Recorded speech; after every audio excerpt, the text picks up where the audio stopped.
સવારના પોરમાં 11 વાગ્યાની ડોશી નીકળી બેંકમાં 1 કરોડ રૂપિયા જમા કરવા માટે જઈ મેનેજરે પૂછ્યું કે આટલા પૈસા તું લાવી ક્યાંથી? ડોશીએ કીધું કે હું શરતમાં જીતું છું રોજ પૈસા. કે કેવી જીતેશ? ડોશીએ કીધું કે તમારા વાળ છે ને એ પ્લાસ્ટિકના છે. મેનેજર કે ના ને ભાઈ ઓરિજિનલ છે. કે નહીં, હું સાબિત કરી દઉં. તો કેટલા રૂપિયા આપીશ? મેનેજર કે 1 લાખ રૂપિયા. ડોશી કે ડન, 1 લાખ રૂપિયા. સવારે મારા વકીલને હારે લઈને આવીશ સબૂતમાં અને તારા વાળ પકડીને જોઈ લઈશ.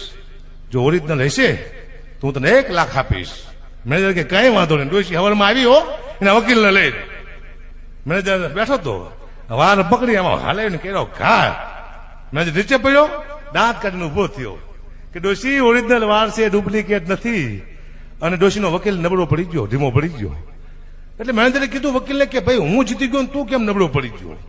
વકીલ કે આ ડોશીએ મારે યારે 5 લાખની શરત મારી હતી કે હવારમાં બેંકના મેનેજરના વાળ જાળી નીચે નાખું, જો મેનેજર દાંત કાઢે તો મને 5 લાખ દેવાના. કે આરામ કોરના મને તે 5 લાખમાં હોળે દીધો.